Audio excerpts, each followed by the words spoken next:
The ancient constellation of Piscis Austrinus holds history's first legend about a mermaid. A giant celestial fish saved a great Syrian goddess from a deep lake. Today, Fomalhaut shines brightly here, the famous lonely star of the beautiful autumn sky. It is surrounded by a giant dust disk, resembling the terrifying Eye of Sauron. Hello. Today we're going to conduct a detailed analysis of the constellation Piscis Austrinus, the southern fish. At first glance, it's a constellation defined by its apparent isolation in the night sky. But in this examination, we're going to deconstruct that idea of solitude and uncover the complex reality hidden within its depths. Our journey begins with the nickname of its brightest star, Fomalhaut, the lonely star of the south. It earned this name by shining brightly in a patch of the autumn sky that appears, well, empty. But as we're about to see, this very perception of loneliness is what we're here to challenge. Our analysis is structured into 5 parts. We'll start with the constellation's position and rhythm in the sky. Then we'll zoom in on the profile of Fomalhaut itself. From there, we'll examine its stellar companions, explore the rich mythology, and finish with a practical guide for you. So let's begin. First, let's orient ourselves. We need to define its place in the celestial sphere from our vantage point here on Earth. Understanding its geography and its rhythm is fundamental to understanding the constellation itself.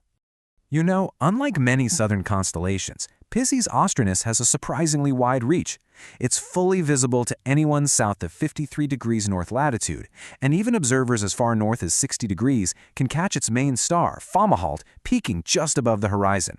This makes it a shared celestial landmark for both hemispheres. And this illustrates a remarkable celestial clockwork. From mid-northern latitudes, there's a precise timing at play. Just as the red supergiant Antares sets in the west, Fomalhaut rises. And conversely, as Fomalhaut sets, Sirius, the brightest star in our entire night sky, rises in the east. It's a predictable cosmic ballet governed by the laws of celestial mechanics. Let's move to our second section and focus on the star that defines this entire constellation.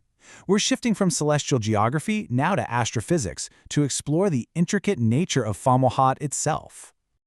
The first critical fact is its proximity. At just over 25 light-years away, Fomalhaut is one of our closer stellar neighbors. To put that in perspective, the light we see from it tonight left the star in the late 1990s. This cosmic closeness is what allows for incredibly detailed observations. Here is its formal classification.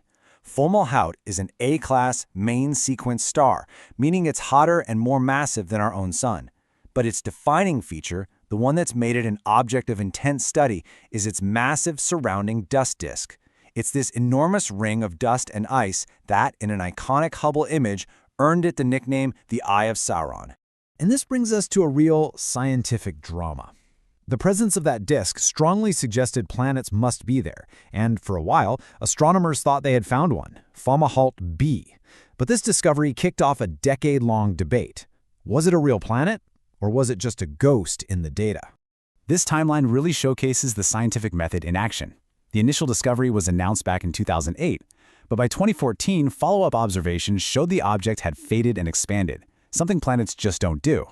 By 2024, a consensus had formed. What astronomers were seeing wasn't a solid planet, but an expanding dust cloud from a colossal collision between 2 large icy bodies. But the story isn't over. Recent data from the James Webb Space Telescope has revealed a complex multi-belt system, a gravitational architecture that strongly implies unseen planets are still there, carving out those gaps.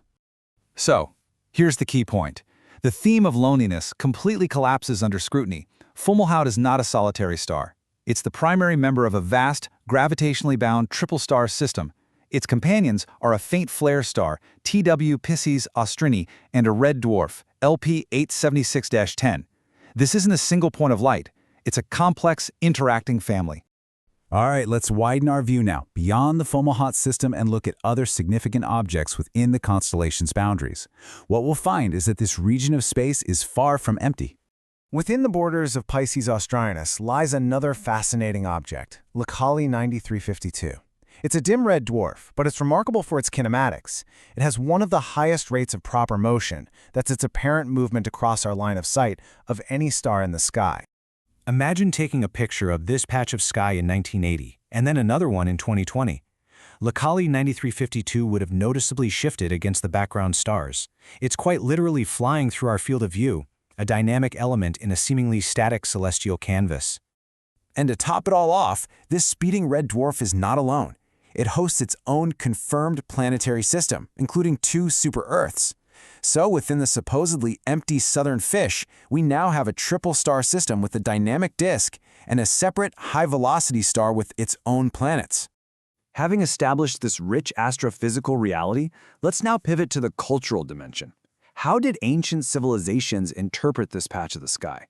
We're moving from physics to mythology.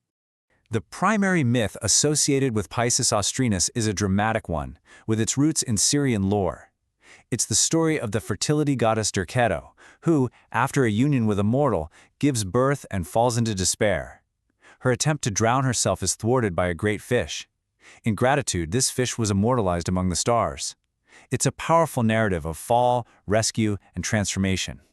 And the symbolism extends across cultures.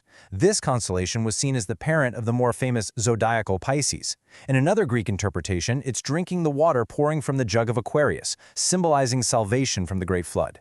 The Arabic name, al-Hut al-Janubi, confirms its status as the great southern fish, a constant through centuries of observation. Finally, let's synthesize all of this knowledge into a practical framework for you, the modern-day observer. How do we apply this information when we look up at the night sky? Finding Fomalhaut is actually quite straightforward. First, locate the Great Square of Pegasus, a prominent asterism in the autumn sky. Then, as shown here, just draw a line downwards through the 2 stars that form the right side of the square. That vector will point you almost directly to Fomalhaut. So what's the ultimate takeaway? When you do find Fomalhaut, reframe your perspective. You're not just looking at a star. You are looking at a direct analog for the chaotic, violent, and creative process that formed our own solar system. That dusty disk is a window into our own deep past. Which brings us back to our initial theme. Our investigation has shattered the idea of loneliness. In its place, we found a triple star system, a phantom planet born from a cosmic collision, a speeding star with its own worlds, and a rich history of myth. We see not emptiness, but profound complexity and the birth of worlds. And that leaves us with one final question. Perhaps what we perceive as loneliness is simply a failure to observe on the proper scale. Thank you, friends. Strive for understanding and become wiser. See you soon.